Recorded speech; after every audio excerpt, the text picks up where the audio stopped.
सुप्रभात विद्यार्थियों। कल हमने पाठ 12 पौधे के पंख पढ़ा और आज उसी से संबंधित अभ्यास पर चर्चा करते हैं। पहला प्रश्न, श्रीधर कौन था और वह लेखक के घर क्यों आया था?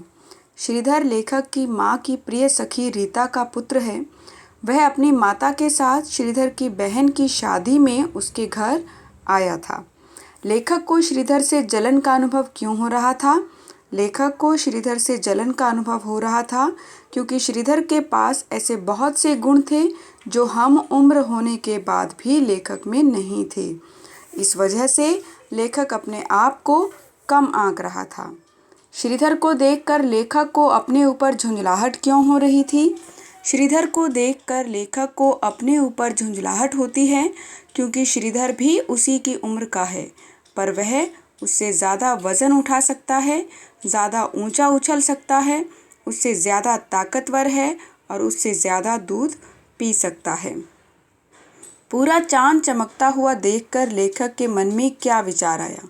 पूरा चांद चमकता हुआ देखकर लेखक के मन में यह विचार आता है कि उसकी माँ उसे कहीं अकेले क्यों नहीं जाने देती और चांद की माँ इतने बड़े आकाश में उसे खुला घूमने के लिए छोड़ देती है। काश उसकी माँ भी उसे अकेले ही बाहर जाने देती।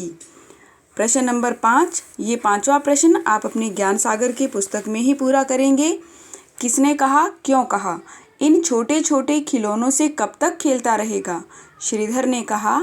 लेखक से क्यों कहा?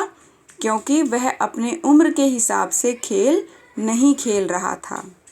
मेरा इकलौता पौधा है, मेरा इकलौता राजकुमार है। किसने कहा? माँ ने कहा। क्यों कहा?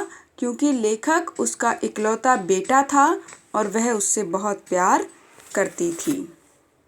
विद्यार्थियों, प्रश्न 5 ज्ञान सागर की बुक में करना है। प्रश्न 1 से 4 फेयर कॉपी में करने हैं। प्रश्न नंबर 6 भी आपको ज्ञान सागर में ही करना है। उचित उत्तर पर सही का निशान लगाइए। पिताजी सारा दिन कहाँ रहते थे? कचहरी में। अपनी मजबूरी और अनाड़ीपन पर किसे क्रोध आ रहा था? लेखक को। लेखक सहमी सहमी निगाहों से किसे देखने लगा? श्रीधर को। तो विद्यार्थियों, आज का ये लेखन कार्य रहा कि आप अपनी फेयर कॉपी में प्रश्न नंबर 1, 2, 3, 4 करेंगे।